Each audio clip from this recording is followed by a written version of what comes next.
Welcome back to Colonel D Gourmet Herbs and Spices. My name's Alex. So, cooking all my life. I'm going to give you a little backstory. Sorry, this is how I do things. So, I've been cooking all my life. So, at the end of the day, you're going to do a lot of mac and cheese. That's just how it is. You know, once you get into the gourmet level, you start to lose a little bit of the side of things.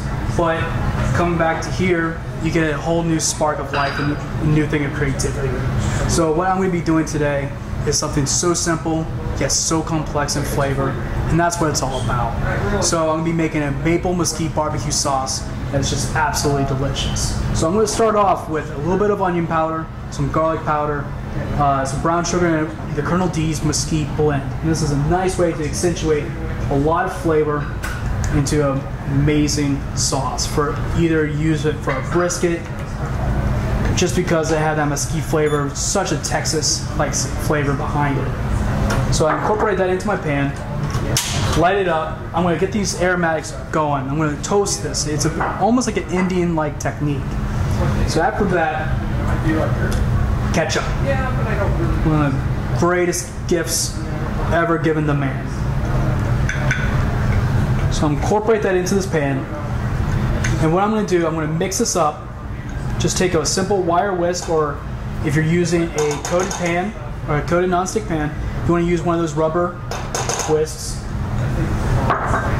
And what you're going to do is make a spice paste. So what I'm going to do is get this rolling nice and hot and get this well incorporated. So I'm going to let this whisk for a few little moments, constantly moving so it doesn't scorch.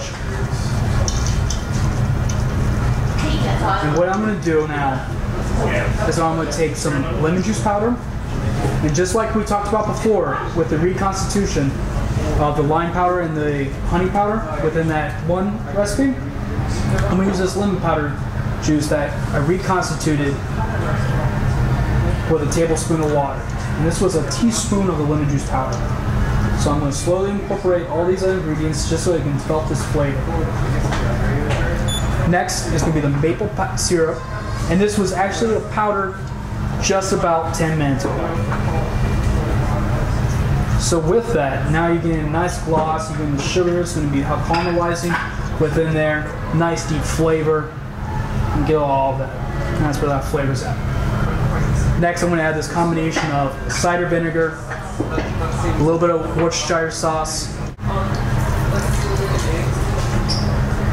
And as it's going along, I'm going to increase the heat up a little bit, really get this moving.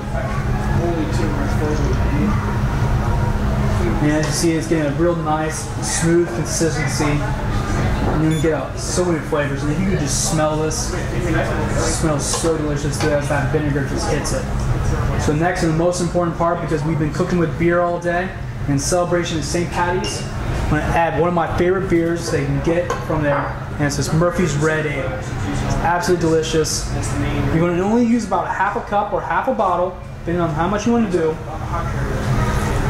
and save the rest for yourself. That's the most important part, no matter what they say. So one common myth when people say, or when they're cooking with alcohol, is that they say that all the alcohol completely cooks out. And that's actually false. There's still a small remainder of that alcohol that still remains within that sauce.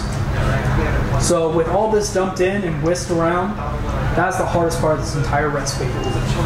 So what I'm going to do, I'm going to let that simmer for about 30 minutes at a low heat. And once I let that go, I'm going to have a very nice consistency. With that, you season it with salt and pepper. You have amazing flavor. You can get all these recipes and so much more either here at Findlay Market or at Jungle Gyms, where we can spice up things for you in so many different ways. And so much amazing flavor. And we'll see you soon. Thank you so much.